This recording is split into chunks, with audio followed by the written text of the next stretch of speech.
الميزان. Bismillahirrahmanirrahim. Assalamualaikum warahmatullahi wabarakatuh.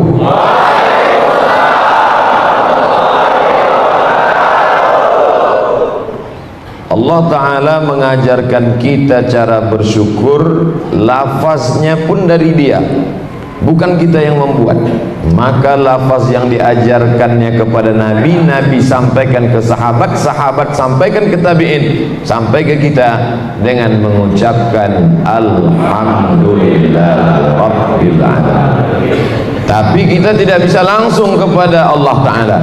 Ya ayyuhalladzina amanu taqullah, takutlah kepada Allah, wa bataghu ilaihil wasilah, carilah wasilah. Wasilah artinya sarana. Kita tak bisa datang sampai ke masjid yang kita cintai ini kecuali dengan wasilah. Ada yang wasilahnya Grab, ada yang wasilahnya Gojek, ada yang wasilahnya mobil, ada yang wasilahnya lutut, tapi semuanya melalui wasilah. Begitu juga kita kepada Allah. Siapa kita tanpa wasilah? Maka wasilah kita hanya satu. Siapa dia? Sayyidina wa maulana Muhammad sallallahu alaihi wasallam.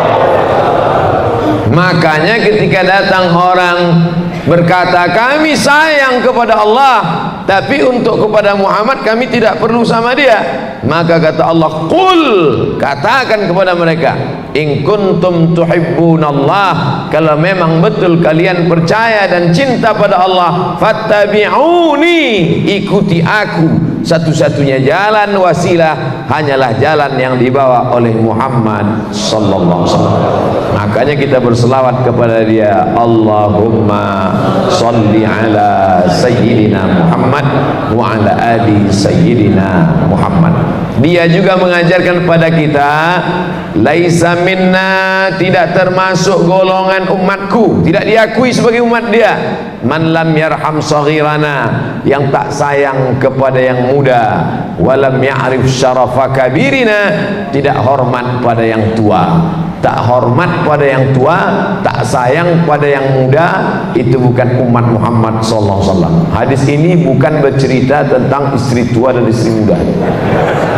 Hadis ini bercerita tentang kepada anak-anak muda kita sayang. Sayang kita kepada mereka, kita buatkan komunitasnya, kita bimbing mereka i'tikaf, kita ajak mereka sholat subuh berjamaah, selamat mereka dari narkoba, jauh mereka dari seks bebas, selamat mereka dari geng motor, insyaallah, amin. Makanya masyarakat Batam sayang kepada anak muda.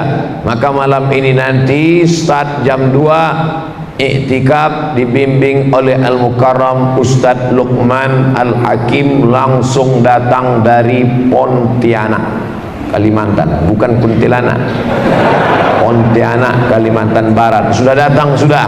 Dari jam 2 nanti baca Quran, zikir, muhasabah, sholat sunat, tahajud, witir, sampai azan subuh. Habis sholat subuh baru tausiah yang akan disampaikan langsung oleh Al-Mukarram, saya sendiri. Anak muda kita sayangi semuanya.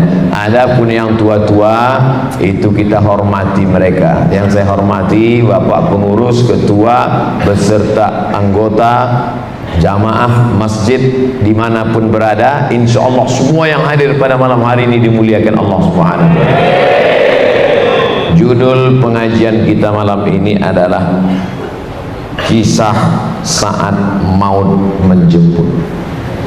Tujuan membaca buku ini supaya kita ingat mati, jangan pelit, jangan bakhil, jangan kedekut, jangan medit, jangan kikir, dan saudara-saudaranya. Itu tujuannya kita kaji malam ini. Saya tidak mau setelah mengkaji masalah mati ini tiba-tiba besok semuanya mau mati. Gimana? Masuk kantor kita, tak usahlah Pak, kita mau mati aja nih. Ini tak betul. Justru sahabat Nabi dulu ingat mati, tapi perjuangan mereka sampai ke Andalusia. Sahabat Nabi sampai terbang ke Bahrul Qazwain, Bahrul Qazwain, Teluk Kaspia, berseberangan dengan Moskow sekarang, sampai sahabat Nabi ke sana, namanya Hudzaifah ibnul Yaman, membawa Islam ke sana. Ada pula sahabat Nabi yang terbang ke barat sampai Uqbah bin Amir, ke negeri Maghribi pada masa pemerintahan Utsman bin Affan, padahal mereka semuanya mengingat mati. Jadi dalam Islam dikaji masalah mati, bukan membuat orang menjadi takut hidup, tapi justru makin semangat hidup. Mudah-mudahan setelah mengkaji mati malam ini kita makin semangat hidup, insyaallah.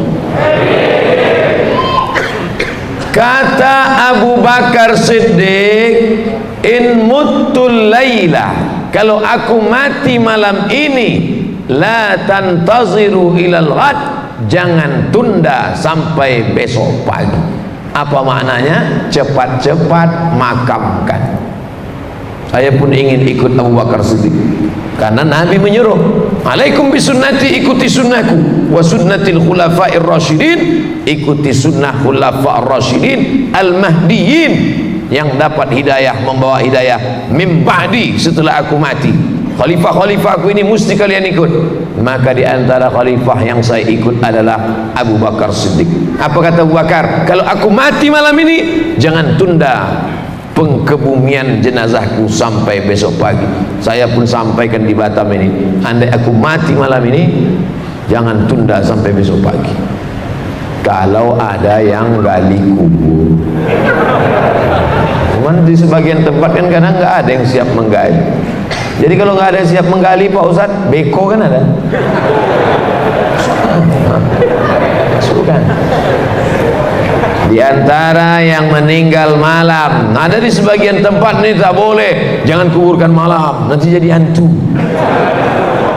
Hari gini masih percaya hantu. Dulu anak-anak kecil kalau ditakut-takuti hantu, cepat tidur, ada hantu. Takut. Anak sekarang takut hantu, mana hantunya? Mana? Oleh sebab itu jangan lagi cerita masalah hantu. Hantu ini adalah jin, setan. Lain padang, lain belalang, lain lubuk, lain ikannya. Tempat kita disebut hantu. Kalau di Pulau Jawa disebut dengan sundel bolong, dedemit. Kalau di Sumatera Utara begu ganjang, tinggi dia. Kalau pendek tuyul.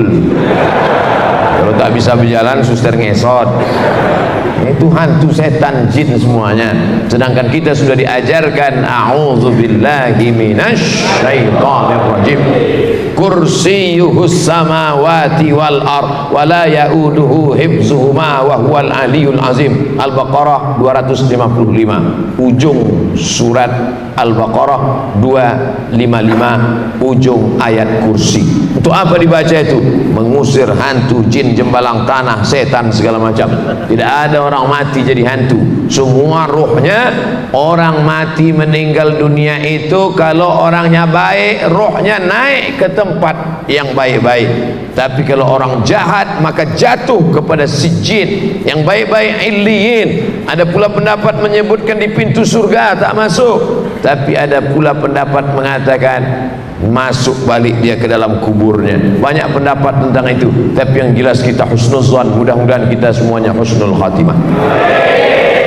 Kalau aku mati nanti, kata Abu Bakar Siddiq, bawa jenazahku ke pintu makam Rasulullah, ucapkan salam di pintunya, ya Rasulullah, hadza Abu Bakrin Siddiq yasta'zinuka. Ini jenazah Abu Bakar minta izin kepada engkau wahai Rasulullah. Kalau pintu terbuka, masukkan jenazahku. Kalau pintu tak terbuka, makamkan aku di pemakam Baqi di samping Masjid Nabawi. Makam Abu Bakar di Baqi apa di samping Nabi? Macam tahu aja. Ada pemakaman umum yang luasnya lebih besar daripada Masjid Nabawi. Kalau kita menghadap ke arah kiblat, sebelah kanan mimbar tempat Nabi khutbah, di sini mihrab tempat Nabi jadi imam, di samping ini adalah dinding makam Nabi Muhammad sallallahu alaihi wasallam. Itulah yang dikatakan Nabi, ma baina baiti wa mimbari, antara mimbarku, mana tadi mimbar? antara mimbarku dan rumahku raudhatun min riyadil jannah, taman-taman surga. Itu disebut dengan taman raudhah. Antara mimbar Nabi dan dinding makam Nabi 22 meter, ke belakang 15 meter, 22 meter, 15 meter. Yang mau sholat di dalam 100 kloter. Makanya berdesak-desakan. Banyak orang di taman raudhah itu berdoa meleleh air mata. Ya Allah, ya Allah. Datang kawannya, kok nangis kenapa? Dari tadi tak dapat tempat. Sangka sedih kena berdoa, lama tegak. Afrika itu tak mau pindah-pindah. Mau diusir dia tegap. Saudara yang dimuliakan Allah Subhanahu wa taala, nanti kalau aku mati, bawa jenazahku ke makam Nabi. Kalau pintunya terbuka, masukkan. Tapi kalau pintu tak terbuka, maka bawa jenazahku di Baqi. Pesan itu disampaikan dan dilaksanakan oleh sahabat-sahabat Nabi. Meninggal Abu Bakar Siddiq di waktu malam, mereka langsung memandikannya, mengkafankannya, dan mereka bawa ke pintu makam Nabi sesuai dengan pesan wasiatnya. Assalamualaikum ya Rasulullah, hadza Abu Bakr Siddiq istazana. Ini Abu Bakar Siddiq minta izin. Apa yang terjadi? Saqatal quflu, jatuh gembok dari pintu makam Nabi. Terbuka. Allahu Akbar.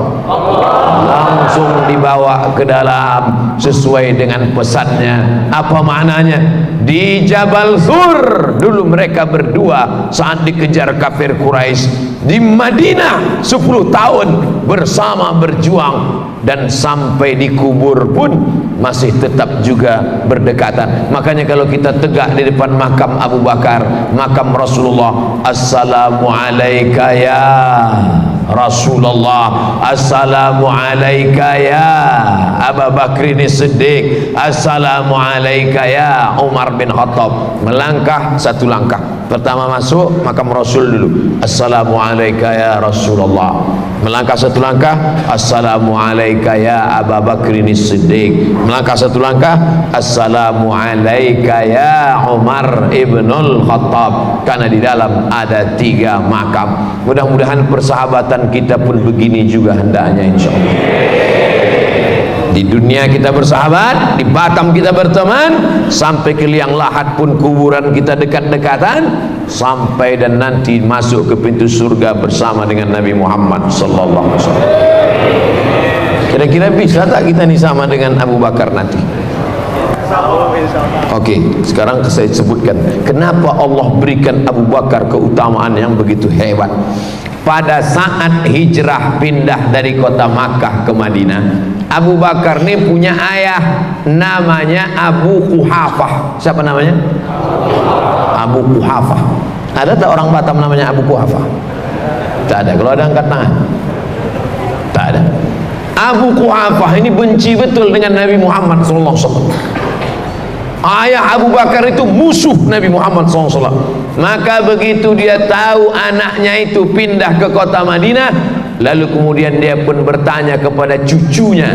Nama cucunya anak Abu Bakar adalah Asma. Siapa namanya? Mesti panjang alifnya. Asma. Kalau pendek sesak napas. Ya Asma, wahai Asma. Ya Datuk. Mana ayahmu Abu Bakar?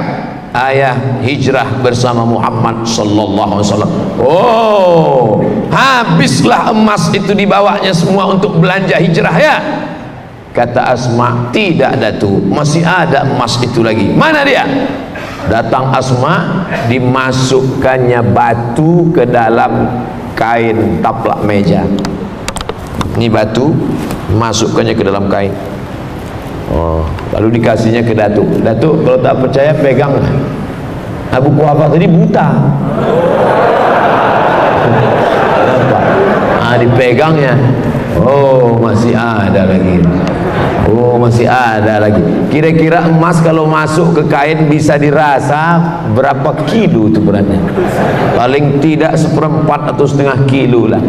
Itulah maka Allah muliakan Abu Bakar, makamnya dekat dengan Rasulullah sallallahu alaihi wasallam, dan bersama dia masuk surga. Salah satu sahabat Nabi yang dijamin masuk surga adalah Abu Bakar Siddiq. Siap masuk surga bersama Abu Bakar? Tak sama macam bunyi pertama tadi. Abu Bakar masuk surga, emas yang dia kasih bisa dipegang kalau ditutup dengan kain.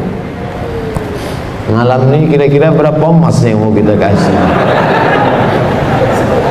Yang mau diperbaiki ini WC. Itu kan Abu Bakar Ustaz Abdul Somad. Itu kan 14 abad yang lalu. Saya melihat dengan biji mata saya sendiri ketika kami hadir penggalangan dana munasarah Palestin, menolong Palestina.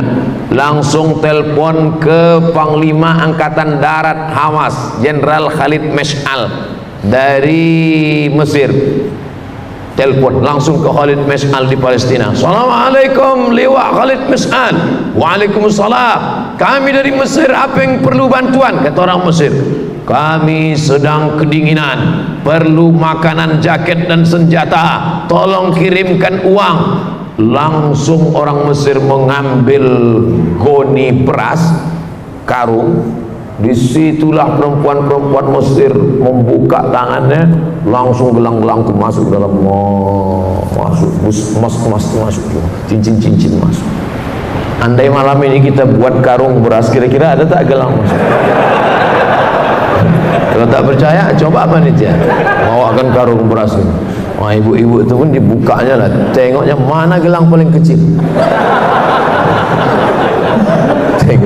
Tengok paling kecil yang sebesar jemuran. Nah, itu masukkannya. Besok pagi dibawa ke toko emas, rupanya imitasi pula. Berdoa bukan main lagi. Masukkan aku ke dalam surga bersama Abu Bakar Siddiq, ya Allah. Kata Abu Bakar, kau mau masuk sama aku? Imanmu gombal, imanmu hanya di tepi mulut, di ujung bibir saja. Oleh sebab itu, kalau kita mau mati husnul khatimah, doa dikabulkan Allah, salah satu yang perlu kita lakukan seperti Abu Bakar Siddiq adalah sodakoh. Siap bersodakoh? Saudaraku yang dimuliakan Allah Subhanahu wa ta'ala, la tasubbu ashabi, jangan kalian maki sahabatku, jangan kalian maki sahabatku. Lau anfaqa ahadukum mithla uhudin zahaban, andai ada di antara kalian yang bersedekah emas sebesar bukit Uhud, sebesar bukit Uhud dia sedekah emas, tak sampai setengah tapak tangan Abu Bakar Siddiq. Ada orang Batam ini yang bersedekah emas sebesar bukit Uhud. Besar bukit Uhud itu Pak Ustaz, panjangnya 7 km, tingginya belum saya ukur lagi. Kalau pergi kita ke Madinah, itu yang panjang 7 km bukit Uhud. Kalau ada orang Batam yang bersedekah emas 7 km panjangnya, berapa puluh ton, ratus ton itu, tak sampai setengah tapak tangan Abu Bakar Siddiq. Mengapa? Karena orang sekarang bersedekah dalam keadaan aman, damai, tentram, adem, ayem. Abu Bakar Siddiq bersedekah pada saat genting, susah, sulit.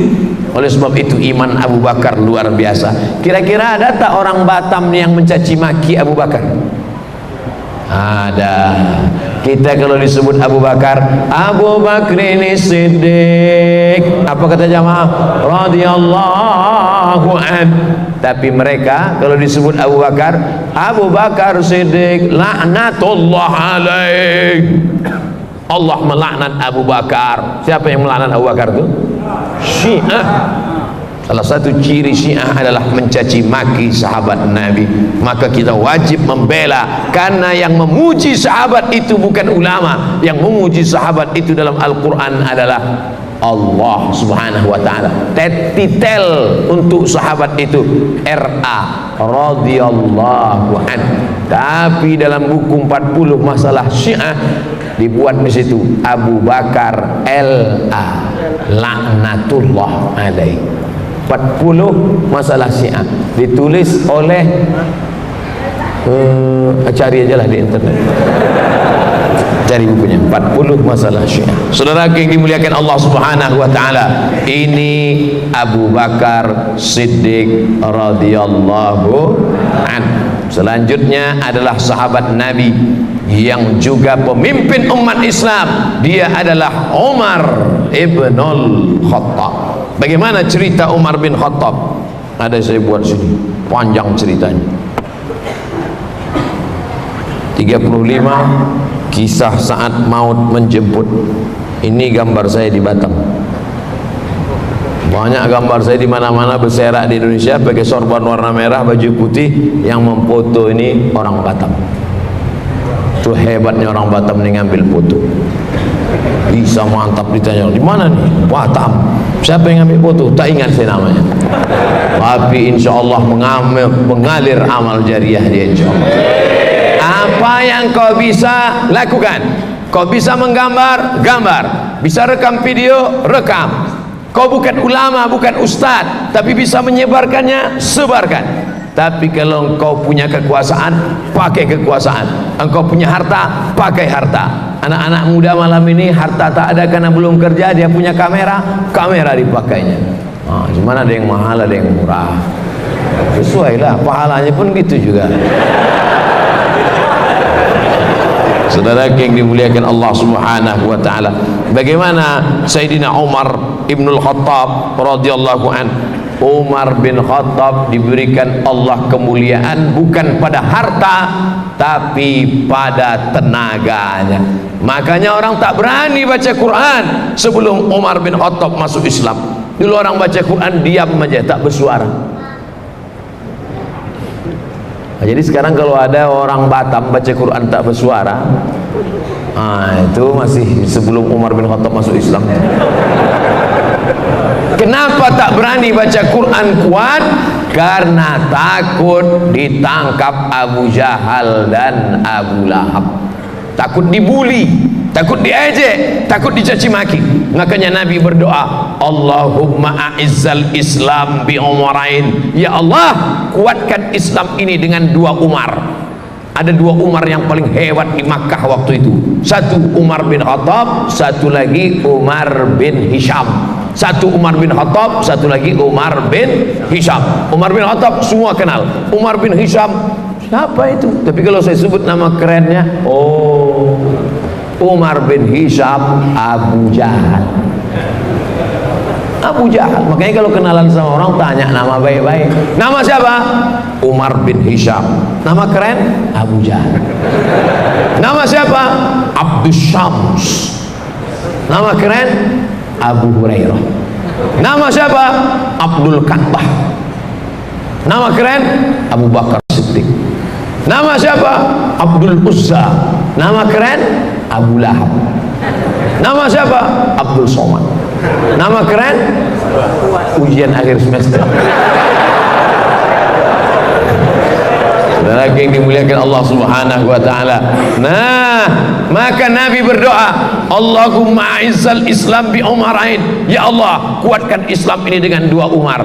Kalau tak Umar bin Khattab, Umar bin Hisham. Kalau tak Umar bin Hisham, Umar bin Khattab. Akhirnya yang masuk Islam adalah Umar bin Khattab. Kenapa? Karena Umar bin Khattab pemenang gulat, juara bertahan setiap tahun. Setelah Umar bin Khattab masuk Islam, beranilah orang sholat berjamaah, beranilah orang membaca Quran, berani orang mengatakan aku Islam, karena ada backing yang luar biasa. Inilah pentingnya preman-preman nih taubat. Kalau tidak, anak-anak muda takut. Mau kemana kok? Mau ke sana sebentar. Takut diganggu parkirnya, takut diganggu motornya. Tapi kalau sudah preman masuk Islam, tobat dia, hijrah dia. Mau kemana? Ngaji. Apa yang tidak nanya? Pijak batang leher kok. Oleh sebab itu bangga kita di Batam ini, preman-preman pun ngaji tobat insyaallah. Cuman sebelum premannya dia garang, setelah hijrahnya garang, sebelum hijrahnya galak, setelah hijrah juga mesti galak. Cuman bedanya dulu galaknya di pasar, sekarang galaknya mengajak orang amar ma'ruf nahi munkar. Takbir. Banyak juga preman-preman ini sebelum tobat galak, setelah pengajian Pak, itu ada orang ganggu kami, serahkan aja sama Allah. Kalau ada preman model ini antuk kan kepalanya gitu ya. Ada guna kau hijrah, buat beban aja. Udah tobat, tengok itu Wahsy itu penjahat, pembunuh. Wahsy itu bukan main dosanya. Wahsy lah orang paling berdosa di dunia ini. Kenapa? Karena yang dibunuhnya paman kandung Nabi Muhammad sallallahu alaihi wasallam. Singa Allah dibunuhnya. Siapa itu? Hamzah bin Abdul Muttalib. Hazzaztu hirbati, kutusukkan tombak pendek ke tulang belakang Hamzah. Hazzaztu, lalu ku goncang-goncangkan sampai maaf cakap ujung tombak itu keluar dari selangkangan Hamzah. Lalu kemudian ku gunting telinga Hamzah, kami potong hidung Hamzah, kami tusuk pakai benang, kami jadikan liontin buah rantai.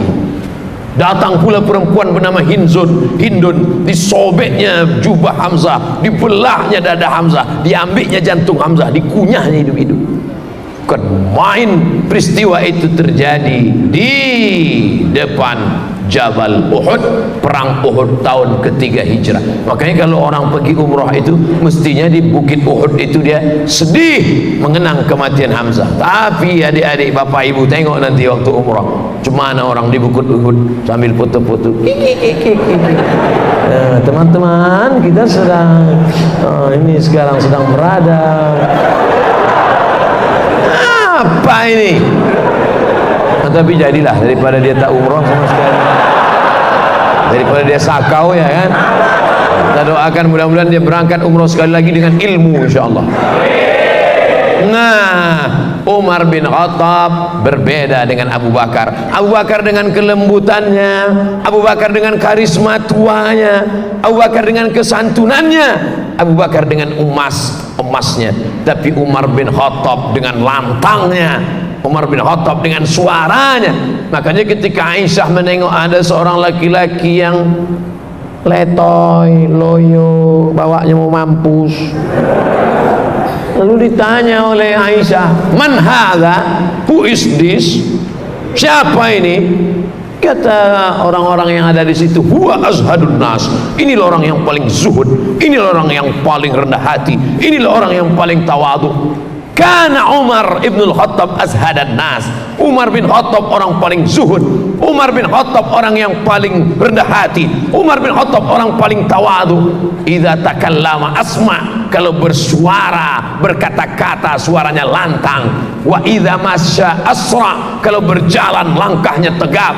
Wa idza daraba auja, kalau memukul pukulannya keras. Jadi preman kalau sudah tobat ngomongnya tetap kuat, tangannya tetap keras, kakinya tetap tegap, dan bicaranya tetap lantang, bukan letoy, loyo, lunglai, lesu, lemah, mati. Oleh sebab itu maka dia tetap lantang, tapi lantangnya menyuarakan amar ma'ruf nahi munkar. Balik dari masjid, nampaknya anak-anak muda nongkrong-nongkrong di pos kamling. Anak muda, kenapa kalian tak ke masjid? Masjid. Gitu. Walaupun udah tua. Kadang banyak preman-premannya udah tua. Ke masjid lah. Bapak nggak bisa kuat lagi. Nanti ku tarik sedikit, putus tangkai jantung ini. Saudara yang dimuliakan Allah Subhanahu wa taala, Umar bin Khattab sudah beramal, tapi rupanya Allah ingin mentakdirkan dia menjadi seorang syahid. Pada masa Umar bin Khattab lah Persia ditundukkan. Padahal waktu itu ada dua kerajaan besar. Satu kerajaan Rom. Di mana Rom itu sekarang? Romawi. Satu kerajaan Faris, Persia, Iran sekarang. Rom sekarang Romawi, Roma. Lalu kemudian apa yang terjadi saat itu? Berperang antara Roma dengan Persia. Makanya ada satu ayat, satu surat dalam Al-Quran namanya surat Ar-Rum. Ghulibatir Rum. Roma kalah, dikalahkan oleh Persia. Tapi Allah masih tahu sama Nabi Muhammad SAW, nanti saatnya Persia akan kalah dan Roma akan menang. Dan saat itu sahabat-sahabat lebih memihak kepada Roma daripada Persia. Pada masa pemerintahan Umar bin Khattab, Persia diislamkan. Ada satu orang yang sakit hati dengan Umar, namanya Abu Lu'lu'ah. Siapa namanya? Pas mau sholat subuh, ditikamnya Umar bin Khattab, ditusukkannya Umar bin Khattab. Akhirnya keluarlah darah dari Umar bin Khattab. Umar bin Khattab minum susu, keluar susu itu dari tempat luka tikaman itu, ditahannya sampai akhirnya beliau mati menjadi seorang syahid. Ini pelajaran, orang selevel Umar bin Khattab pun mempan juga oleh pisau. Ini baru sholat 2 kali udah tak mempan pisau. Baru sholat 2 kali, subuh sama zuhur, sore itu asar, udah cucuk-cucuk tak mempan. Umar bin Khattab aja kena pisau, luka, meninggal dunia. Oleh sebab itu apa yang terjadi sebenarnya? Umar bin Khattab kalau dia berjalan, Umar bin Khattab di suatu jalan, maka setan akan jalan di tempat yang lain. Takut setan melewati jalan Umar bin Khattab. Kita satu perjalanan sama setan. Oleh sebab itu jangan-jangan setan sudah masuk ke dalam badan. Makanya orang-orang yang dianggap seperti ini, apa kata ulama ahli tasawuf? Idza ra'aitar rajul, kalau kau lihat ada orang yatiru fil hawa, terbang di atas awan, yamshi 'alal ma', jalan di atas air, la taltar, kalau ada kau nampak orang kebal, jangan tertipu. Kalau nampak ada orang terbang di awan, jangan tertipu. Kalau ada nampak orang jalan di atas air, jangan terpukau. Pandanglah pada istiqomah. Kenapa? Karena orang yang jalan di atas awan, terbang di atas awan, jalan di atas air, boleh jadi dipermainkan oleh setan, berkawan dengan setan. Sedangkan kita tiap hari, tiap malam berkata a'udzubillahi minasyaiton.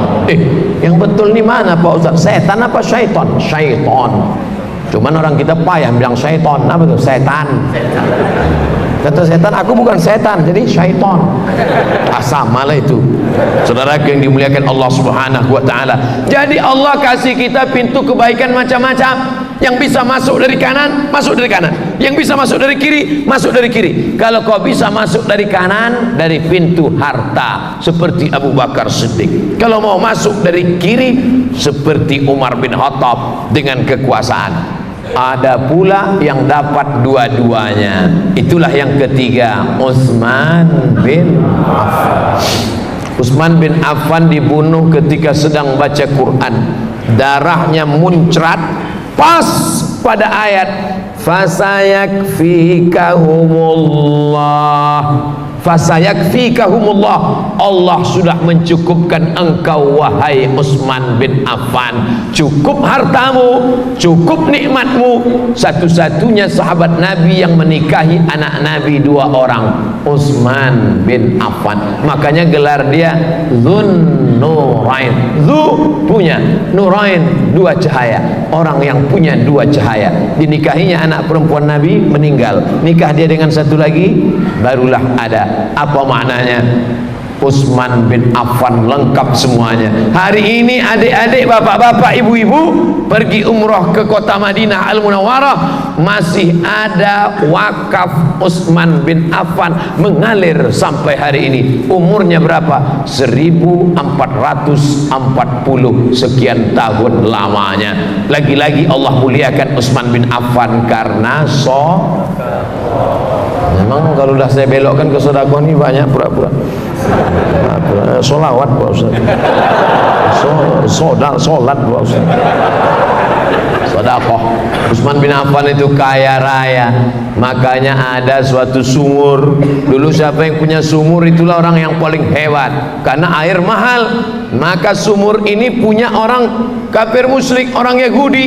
Lalu kemudian siapa yang mau ambil air? Lalu kemudian Utsman bin Affan membeli. Berapa harga sumur itu? Namanya Bi'ru Raumah. Bi'ru Raumah, Bi'ru sumur Raumah, dibeli Utsman bin Affan. Lalu kemudian dia berikan kepada umat Islam. Pakailah untuk kepentingan umat Islam. Maka wakaf Umar bin Khattab, wakaf Utsman bin Affan, tanahnya itu dijaga, diwarisi sampailah hari ini. Harta boleh ditinggalkan, tapi akan habis dijual anak menantu. Kalau mau kekal abadi, itulah dia sistem wakaf dalam Islam. Wakaf 3, la yurasu, tak boleh diwariskan, wala yuhabu, tak boleh dihibahkan, wala yuba'u, tak boleh dijual. Ini tanah saya wakafkan, karena saya mendengar ceramah Ustaz Somad tadi malam di Masjid Bukit Indah Sukajadi. Karena ceramah Ustaz Somad di Masjid Bukit Indah Sukajadi tadi malam tentang Utsman bin Affan yang mewakafkan sampai 1400 tahun, saya pun ikut macam dia. Ini tanah saya wakafkan, nanti akan dibangun ruko dan hotel di atasnya. Hasilnya tak diambil oleh saya, tak diambil anak saya, tapi diserahkan untuk biaya operasional masjid. Amin. Lalu pengurus Masjid Bukit Indah pun ramai-ramai pergi ke kantor BPN, Badan Pertanahan Nasional. Pas dicek, rupanya tumpang tindih 5 orang punya tanah. Assalamualaikum Pak Haji. Waalaikumsalam. Tanah yang Bapak wakafkan itu kemarin sudah kami cek di BPN. Gimana? Bermasalah rupanya tanahnya Pak. Karena masalah, itulah aku wakafkan. Kalau tak masalah bagus, ku jual, kata dia. Makanya kita ini disuruh beramal lillahi ta'ala. Usolli fardhu subhi raka'ataini adaan ma'muman lillahi ta'ala. Nawaitu shoma ghadin ada'i fardhi syahr Ramadan hadhihi sanati lillahi ta'ala. Bukan karena bermasalahi ta'ala. Saking banyaknya masalah baru. Ustaz Somad, Bapak pengurus masjid, itu yang di sana itu saya wakafkan semua. Punya siapa? Anta punya siapa? Yang boleh kita wakafkan itu punya kita. Terbuka pintu hati kita. Sekarang kalau udah cerita wakaf, pasti yang ada di kepala orang Islam, wakaf tanah kuburan, tanah masjid, semuanya wakafnya wakaf pasif, tak menghasilkan duit. Tanah kuburan, ada orang nyewa kuburan. Ini yang mau mati sewa, ini VVIP 500.000, ini yang VIP, ini kelas ekonomi bertiga satu lubang. Nah, ada tanah kuburan tidak menghasilkan apa-apa, tanah masjid tak menghasilkan apa-apa. Tapi mestinya berpikir kita, ini tanah wakaf satu petak, di atas tanah wakaf itu dibangun kondominium 100 lantai ke atas. Tanahnya wakaf punya masjid. Bayangkan itu, yang punya satu kondominium itu paling murah 1 miliar sekarang. 1 miliar paling murah. Bayangkan kalau 100 lantai, satu lantai ada 4 kondominium, ada 4 flat sampai ke atas 400. Kamarnya berapa, bayarnya berapa, belum lagi orang yang sewa. Punya masjid, barulah masjid kita tidak lagi ada kota. Sekarang banyak orang marah, Ustaz, tolong Ustaz sampaikan di masjid-masjid supaya kalau khotib sedang khutbah jangan lagi ada kotak jalan, jangan ada kota, terganggu saya dengan kota. Wakaf kau mana? Kalau ente tak setuju kotak berjalan di masjid, maka wakafkan satu tanah, bangun ruko kondominium di atas, takkan ada lagi kota. Betul? Selama umat Islam tidak berpikir tentang wakaf produktif, wakaf yang menghasilkan duit. Kami kuliah di Al-Azhar Mesir, dari mulai S1, S2, S3 sampai habis kuliah, pengiriman dai-dai, semuanya dari mana itu? Mesir bukan kaya, Al-Azhar dapat duit dari mana? Azhar punya tanah wakaf tapi menghasilkan duit. Oleh sebab itu bapak-bapak, ibu-ibu malam ini yang punya tanah wakaf, ikut sahabat ketiga Utsman bin Affan, maka wakafkanlah tanah sejauh mata memandang, wakafkan. Ruko ada 3, ruko 1, ruko 2, ruko 3. Untuk apa banyak-banyak? Ini ruko saya 1, saya wakafkan ke Masjid Bukit Indah. Nih, setuju apa tak setuju? Yang bilang setuju yang punya ruko aja. Ruko 1 pintu harganya 1 miliar, sewanya 1 tahun 50 juta. Bayangkan kalau ada bapak malam ini 10 orang, lalu kemudian dia wakafkan, lalu kemudian wakaf, selama ini duitnya masuk kantong dia, tapi lalu kemudian dia katakan 10 orang saja 1 pintu 50 juta, 10 orang 1,5 miliar, maka taklah lagi kembang kempis nyawa pengurus memikirkan listrik, dan kita pun tak sepanas ini. Kenapa? AC bisa dibuat banyak. Ini memang AC banyak, tapi tak hidup atau tidak? Saudara yang dimuliakan Allah Subhanahu wa taala, saya cuma ingin menyampaikan bahwa sedekah kita selama ini tak cukup karena ada satu yang lebih produktif, yang lebih mengalir, yang lebih hebat. Itulah disebut dengan wakaf. Wakaf ini harus ada. Ustaz, bedanya dengan sedekah apa? Kalau wakaf itu harus ada 4. Orang yang berwakaf, orang yang menerima wakaf, benda yang diwakafkan, ada ijab dan qabul. Aku wakafkan ruko ini untuk Masjid Bukit Indah, tunai, aku terima, sah. Langsunglah diurus suratnya. Di mana suratnya diurus? Di kantor KUA kecamatan mana ini? Batam Kota. Kecamatan Batam Kota. Besok pagi tutup pula, Senin. Nah, mudah-mudahan selama 2 hari ini tak berubah pikiran dia. Hari Senin pagi-pagi langsung datang. Nah, yang sudah ada azam, yang kalian berubah. Takutnya nanti malaikat berubah pikiran pula. Kalau yang berubah pikiran itu malaikat rahmat, tak apa-apa. Ini malaikat maut. Saya bukan nakut-nakuti, kasih tahu aja. Nah, hari Senin pagi, bapak yang memberi wakaf sama nazir masjid, pengurus, pergilah ke kantor KUA. Mama, papa ke kantor KUA dulu ya. Apa? Aku bukan mau kawin lagi. Mau apa nih? Mau kita wakafkan ruko itu. Untuk apa bang wakafkan ke masjid? Untuk apa gunanya wakaf? Ini kuwakafkan ke masjid supaya nanti kalau aku mati tetap mengalir. Adapun yang 2 itu lagi nanti kan kau ambil, kau kawin sama brownies. Aku dapat apa? Ruko kita 3, yang 1 diambil lakimu, yang 1 lagi diambil anak kita. Aku dapat apa? Cuma kain putih. Itu maksudmu? Jangan kalian jadi takut semua. Ya, tak usah lah bang. Iyalah deh. Habis itu sakit jantung mati. Dapat apa? Bapak pergi pagi pulang petang, peras keringat banting tulang tunggang langgang lintang pukang. Mati cuma dapat kain putih. Ada orang mati pakai baju batik? Baju batik tinggal, sorban tinggal, jam tangan lupa pula pakai jam tangan. Cincin tinggal, peci tinggal, dibawalah kain putih, habis semuanya. Tapi kalau orang yang berwakaf, mati bisa bawa ruko, mati bisa bawa tanah, mati bisa bawa mobil. Betul? Bisa mobil juga mati? Bisa. Yang punya mobil, berapa mobilmu? 5. 1 wakafkan. Nanti ditulis mobil wakaf membawa jenazah, dalam kurung yang gemuk saja. Ini kurus macam saya, 2 orang mikul selesai. 200 kilo, patah kaki orang tu mikul. Silap-silap yang mikul tu pula mati juga. Saudara yang dimuliakan Allah Subhanahu wa taala, ini adalah Khalifah Utsman bin Affan. Malam ini saya cuma cerita tentang bagaimana mereka-mereka yang hebat-hebat itu. Saya mau ikut Abu Bakar, silakan. Saya mau ikut Umar, silakan. rasa-rasanya saya mau ikut Utsman, silakan.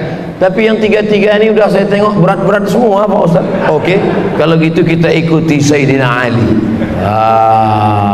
Sayyidina Ali paling ringan. Gimana Sayyidina Ali? Tidur aja. Ringan kan? Waktu Nabi hijrah, apa tugas Sayyidina Ali? Tidur. Ali, aku mau naik ke Jabal Sur, bersembunyi karena kafir Quraisy ngejar. Jadi kau tidur aja di sini.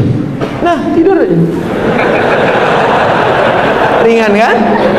Malam itu 14 anak-anak muda Al-Gojo membawa perang, mau mencincang Sayyidina Ali. Untung salah satu dari mereka membuka. Sebelum kita cincang, kita tengok dulu siapa di balik ini. Tengoknya Sayyidina Ali. Bayangkan kalau tak disingkapnya, jadi apa Sayyidina Ali malam itu? Apa pelajaran dari sini? Kalau tugas itu berat, resikonya berat, maka kasihkan pada saudara dekat. Tapi kalau tugas itu ringan, nyawa tidak begitu menjadi ancaman, kasihkan kepada kawan. Itulah beda antara kawan dengan saudara. Kalau otaknya macam Nabi Muhammad SAW. Tapi orang sekarang enggak. Mana yang paling terancam, itu kasihnya ke kawan. Kalau yang enak-enak kasihnya saudara, tapi mengaku umat Muhammad. Kau bukan umat Muhammad, umat Abu Lahab. Saudaraku yang dimuliakan Allah Subhanahu wa ta'ala, Sayyidina Ali sebelum meninggal dipanggilnya Sayyidina Al-Hasan. Adik Sayyidina Hasan, Sayyidina Husain. Ustaz, kenapa nyebut Sayyidina? Sayyidina artinya pemimpin kami. Sayyidina Muhammad, pemimpin kami Muhammad sallallahu alaihi wasallam. Kenapa Ustaz pakai Sayyidina Al-Hasan, Sayyidina Al-Husain? Nabi yang ngasih. Innal Hasan wal Husain sayyida syababi ahlil jannah. Hasan dan Husain pemimpin pemuda penghuni surga. Nanti yang anak-anak muda ini masuk surga, pemimpinnya ketua remaja masjid surga itu, apa pula remaja masjid? Ketua remaja surga, RMS, remaja masjid surga. Ketua remaja surga itu nanti adalah Sayyidina Hasan, Sayyidina Husain. Tapi yang tua-tua pun jangan kecil hati, karena nanti ketika masuk surga semuanya balik jadi muda. La yadkhulul jannata ajuzun, tak masuk surga orang tua. Menangislah nenek-nenek. Kata Rasulullah, kenapa nangis? Aku tak masuk surga ya Rasulullah. Nabi tersenyum hatta badat nawajizuhu. Nabi senyum sampai nampak gigi gerahamnya. Jadi jangan sangka Nabi itu mentang-mentang Nabi serius saja. Nabi senyum sampai nampak gigi gerahamnya. Ketika datang nenek-nenek mengatakan, ya Rasulullah, aku tak masuk surga karena engkau bersabda la yadkhulul jannata ajuz, tak masuk surga nenek-nenek. Nabi tersenyum sampai nampak gigi geraham. Kira-kira kalau senyum sampai nampak gigi geraham itu macam mana?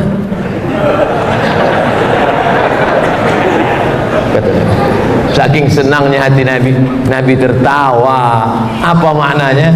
Nabi pun juga ada bercanda tapi tidak berdusta. Ini banyak orang kalau sudah ngaji, nengok mukanya aja ingat neraka jahanam. Dan pikir Nabi itu tak ada tersenyum. Suatu ketika Nabi sedang duduk-duduk, datang seorang sahabat. Celaka aku ya Rasulullah. Kenapa? Aku berhubungan kelamin dengan istriku di siang Ramadan. Ganti puasamu 2 bulan berturut-turut 60 hari ya Rasulullah, sedangkan 30 pun aku tak tahan. Kalau begitu kau kasih fakir miskin 60. Aku pun miskin ya Rasulullah. Nabi pergi ke belakang mengambil kurma, dikasih Nabi. Kau miskin, ini kau bawa kurma, kasih orang paling miskin di kampungmu. Ya Rasulullah, di kampung itu aku yang paling miskin.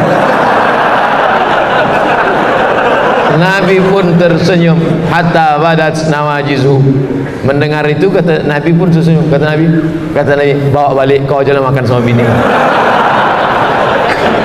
Nabi itu orang yang lembut, Nabi itu orangnya baik. Tapi ada juga saatnya Nabi itu tegas dan keras. Ketika orang berkelahi tentang masalah Quran, Wah, apa kata Nabi SAW? Wa kanal insanu aksara syai'in jadala. Memanglah orang ini sukanya berkelahi, berdebat saja tentang masalah Quran.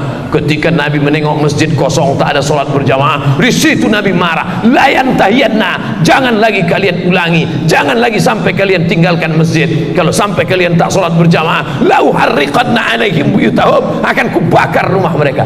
Jadi ada masanya tegas, ada masanya lembut, ada masanya tersenyum, dan ada masanya tertawa. Yang ketawa aja, sikit-sikit ketawa, gila aja.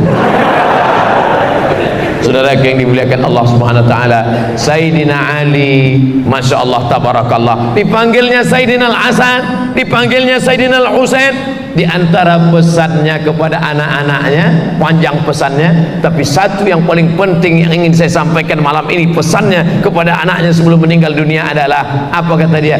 Inna zakata tutfi'u ghadabar rabbi, sesungguhnya sedekah, zakat, wakaf, infak itu memadamkan murka Allah Subhanahu wa ta'ala. Kita selama ini sudah menyalakan murka Allah dengan perbuatan maksiat, dosa, khamar, sabu-sabu, seks bebas.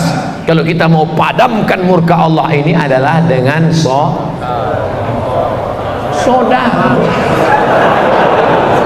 Dibelokkannya juga lagi. Saudara yang dimuliakan Allah Subhanahu wa taala, sudah 4 pintu saya kasih tahu. Pintu Abu Bakar, pintu Umar, pintu Utsman, pintu Ali. Kita masuk pintu yang kelima. Berapa pintu nih Pak Ustaz? Tadi saya mulai jam 8 lewat 12. Sekarang jam 9 lewat 3. Berarti ada 9 menit lagi. Di mana-mana saya ceramah sejak dulu sampai sekarang tetap 60 menit. Nanti baru saya jawab pertanyaan. Sekarang kita masuk pintu yang kelima. Dia adalah Khalid bin Walid. Khalid ibnul Walid. Sebelum dia meninggal dunia, Khalid bin Walid di atas ranjang tempat tidurnya, diukurnya jarinya ini jengkal demi jengkal. Apa kata Khalid bin Walid? Coba kalian ukur badanku ini sejengkal demi sejengkal. Setiap jengkal badan Khalid bin Walid tak ada yang kosong dari 3. Bekas tombak, bekas anak panah, bekas pedang. Jadi kalau dibuka lengan Khalid bin Walid itu nampak 3. Bekas tombak, bekas pedang, bekas anak panah. Sungguh pun begitu badannya hancur karena jihad fisabilillah. Menangis dia sebelum meninggal dunia. Mengapa engkau menangis wahai Khalid bin Walid? Amalmu banyak. Apa kata dia? Aku menangis kenapa tidak mati syahid. Berarti mikrofon ini udah disetting. Asal nyebut syahid sama jihad berbunyi dia. Marilah kita berjihad. Sampai nanti masanya kita ceramah tak boleh lagi ngomong jihad, tak boleh lagi ngomong syahid. Nampaknya dimulai dari Masjid Bukit itu. Hari ini adik-adikku, anak-anak, sahabatku boleh tertawa, tapi mungkin sampai masanya. Kira-kira mungkin tak begitu? Mungkin. Ustaz-ustaz jangan lagi sebut syahid, jangan lagi sebut jihad. Kalau mau ceramah, ceramah aja tentang masalah darah, darah haid, darah istihadah, darah melahirkan, darah bisul, darah kudis, darah jerawat. Assalamualaikum warahmatullahi wabarakatuh. Judul pengajian kita malam ini tentang darah bisul. Kalau bisul pecah, maka bisul terbagi 3. Ada bisul kecil, ada bisul besar, ada bisul sedang. Ulama ikhtilaf tentang bisul ini. Habis waktu gara-gara bisul. Bukan saya mengatakan fikih itu tidak penting, penting. Tapi ada fikul aulawiyat, masalah wudu, masalah taharah, masalah bersuci, penting ngaji, baca kitab. Tapi larut dalam itu, maka sesungguhnya kita sudah mubazir bukan mubazir duit, tapi mubazir intelektualitas. Innal mubazzirina kanu ikhwanas syayatin. Oleh sebab itu masalah intelektual ini hati-hati. Banyak juga orang yang kita sangka intelek, rupanya telek mambu. Saudara yang dimuliakan Allah Subhanahu wa taala, pintu Abu Bakar, sudah, pintu Umar sudah, pintu Utsman sudah, pintu Ali sudah, pintu Khalid bin Walid sudah. Saya tidak mau mengetes jamaah, tak suka saya model begitu. Siapa yang mau ikut pintu Umar? Siapa yang mau Khalid bin Walid? Tak mau. Saya tak mau kita menjadi hipokrit, munafik. Pokoknya pilih ajalah salah satu. Yang mau lima-limanya alhamdulillah. Satu pun tak mau, na'udzubillah, mati aja dah. Ada lagi pintu yang lain, ada namanya Abdurrahman bin Auf. Siapa namanya? Ini salah sorban. Kalau begini tinggal pakai gitar aja lagi.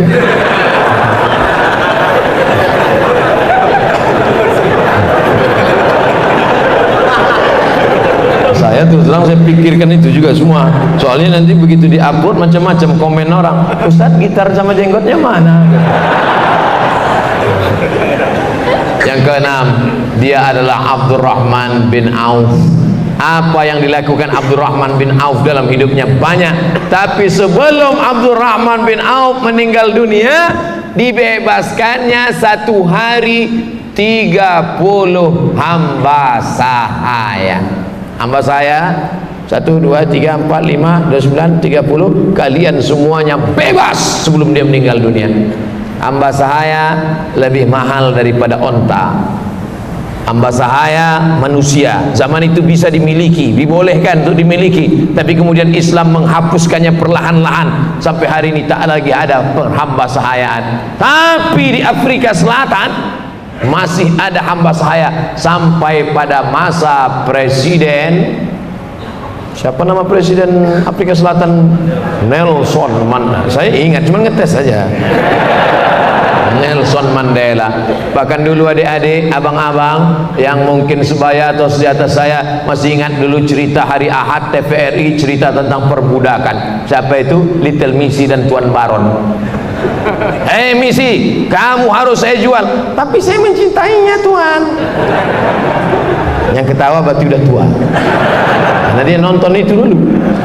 Perbudakan, politik apartheid, membedakan kulit hitam kulit putih. Ketika Islam datang, maka dibebaskanlah budak hamba sahaya.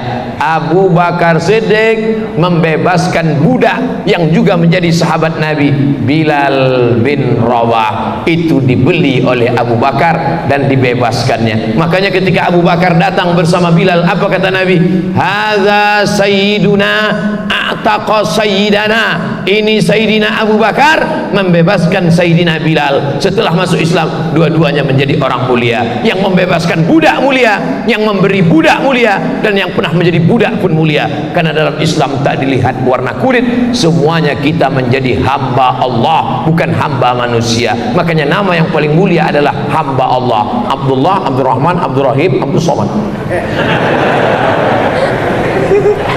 Bagaimana dengan Abdurrahman bin Auf? Satu hari membebaskan 30 hamba sahaya. Onta paling murah 70. Onta kuda saya tanya kemarin kawan kita yang punya kuda, berapa harga kuda nih paling murah, Pak? 70 juta lah, Ustaz. Itu pun kuda-kuda yang udah pensiun lah. Yang kira-kira kalau kita naik tak melompat lagi dia udah. Terserah kau lah, kata dia. Kuda murah 70 juta dan onta lebih mahal. Jadi kalau kuda 70, onta 90, anggaplah budak hamba sahaya ini satu orang 100 juta kali 30 orang satu hari, berarti dia keluar duit berapa itu? 3 miliar sedekah Abdurrahman bin Auf. Jadi kalau ada orang sekarang mengatakan umat Islam itu diajarkan untuk miskin, susah, melarat, sahabat Nabi itu orang-orang susah. Abdurrahman bin Auf ketika meninggal dunia, dihitung hartanya. Dari cara menghitungnya bagaimana? Berapa untuk istri dia, berapa untuk anaknya, berapa, dihitung ternyata Abdurrahman bin Auf itu hartanya 6 triliun. Berapa nolnya itu? 1 juta 6, 1 miliar. Nah, ini 6 triliun. Bayangkan kalau 6 triliun itu kita belikan cincau. renang kita, berenang sambil minum cincau lah. Saudara yang dimuliakan Allah SWT, saya cuman mau menyampaikan bahwa kalau sanggup dengan harta pakai harta, kalau tak ada harta dengan tenaga, tapi yang paling hebat amal adalah sedekahun jariyah. Kuat bapak malam ini tahajud sampai subuh, besok malam stop, mati. Kuat satu hari khatam Quran, besok berhenti, mati. Tapi ada yang tetap mengalir. Mana dia? Nih orang yang membangun masjid ini, maka mengalirlah pahalanya sampai hari kiamat insyaallah. Amin. Kalau terkumpul duit malam ini, mau dibangunkan klinik du'afa. Orang susah tak ada duit masuk klinik, sementara biaya pengobatan mahal melambung. BPJS naik.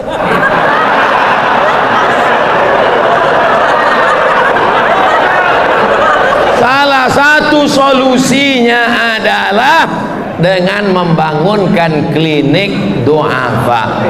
Sepanjang saya ceramah di mana-mana, baru di Masjid Bukit Indah Sukajadi inilah yang pengurusnya punya program klinik du'afa. Takbir. Kadang pengurus-pengurus ini kalau hari Jumat, kas masjid kita ada 200 juta. Bangga pula tuh pengurus, bilang 200 juta. Sementara sholat di masjid, tikar sembahyang pun lapu. Itu bukan duit kalian pengurus, itu duit umat, betul? Belikan sajadah, bangunkan WC, bangunkan kamar mandi, bangunkan toilet. Kalau perlu yang kerannya tak main putar lagi, batuk keluar air.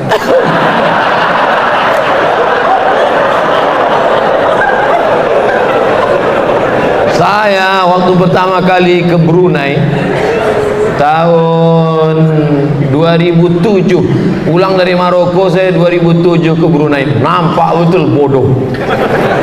Sampai situ tak tahu saya mana yang mau diputar nih. Tapi saya tak mau nanya, masa LCMA nanya? Saya tunggu orang masuk. Nanti cemana dia cara mengeluarkan air. Rupanya diginikan aja ke bawah keran itu. Keluar dia. Oh, setelah orang itu keluar, saya mainkan pula.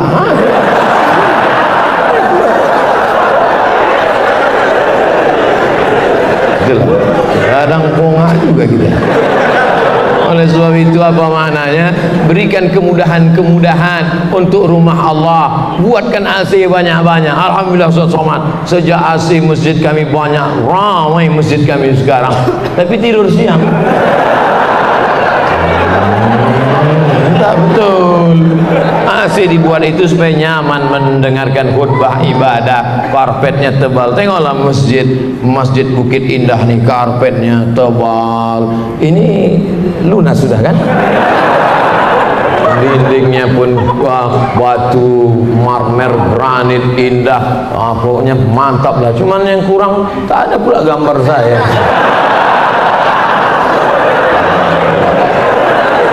Lagi pakai gambar-gambar, gambar manusia tak bagus, sudah cukuplah ini sudah. Masjid Bukit Indah Sukajadi Batam. Oleh sebab itu nanti kalau terkumpul duit ini, dibuatlah klinik-klinik untuk du'afa. Bapak-bapak yang tak du'afa pun boleh juga, cuman bayar. Ada klinik gigi, ada klinik bersalin, ada klinik kulit. Orang yang sakit gigi jauh dari Allah, tapi kalau kliniknya dekat masjid, pas azan, Allahu Akbar, Allahu Akbar, kata dokter, Pak, ke masjid dulu Pak. Ke masjid. Pas habis sholat, sehat dia.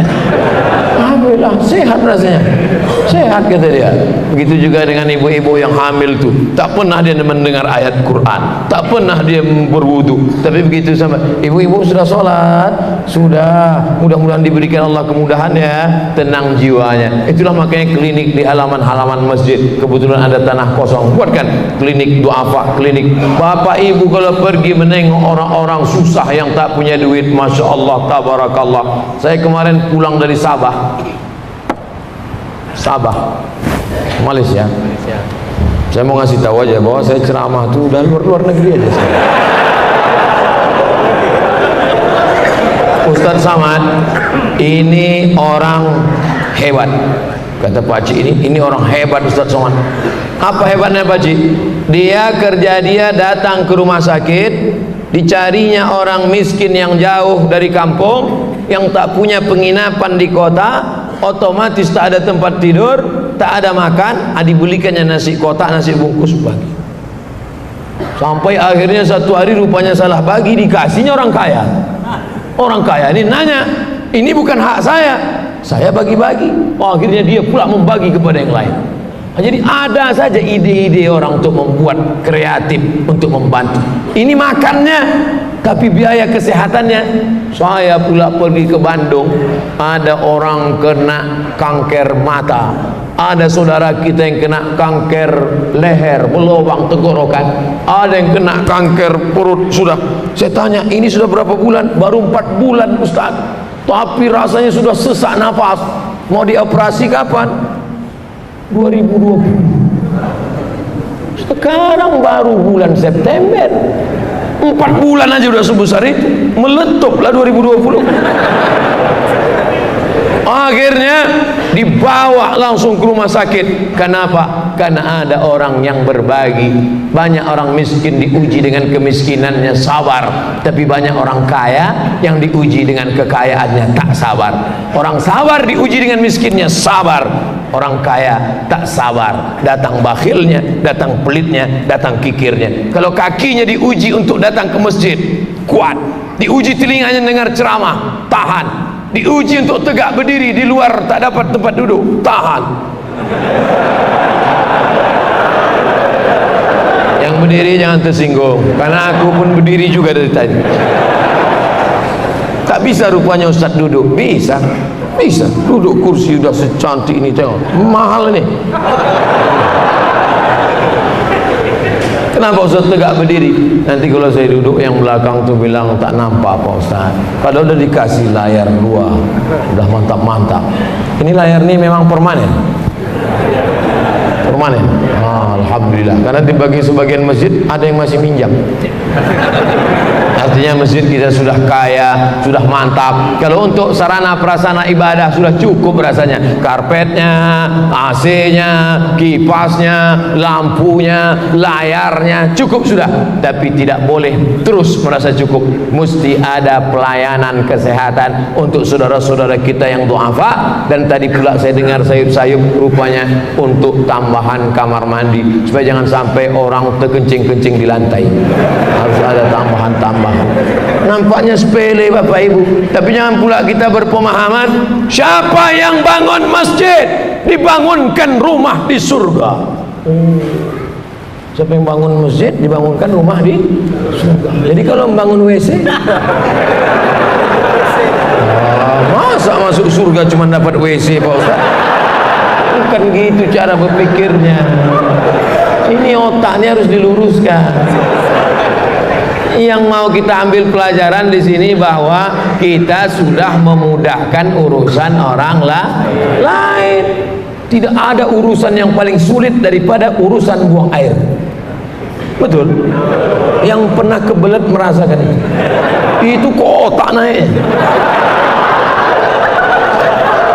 Kalau ada orang mau ngasih duit, ada orang mau ngasih cincin emas, ada mau ngasih duit dengan mau ngasih WC, sedang kebelet sikit lagi mau tumpah, pilih mana? Duit apa WC? Berapa lama orang dalam perjalanan tolong cari pom bensin, tolong cari, untuk apa Pak? Minyak kita kan full, bukan minyak ini udah di ujung udah. Rasanya mau diikat aja pakai karet. Saudara yang dimuliakan Allah Subhanahu wa taala, maka kalau Bapak Ibu kasihkan duit ini lalu nanti untuk membangun WC, itu adalah memudahkan urusan orang lain. Saya sudah ceramah 70 menit, jam 21.21, cantik angkanya. Kita sungguh dulu serentak 3, 21, 21, 21. Pas nanti 21, 21 keluarkan kotak sedekah. Tanggal 19 bulan 9 19, cantik juga tanggalnya. Nah, keluarkan kotak, keluarkan kotak, keluarkan kotak.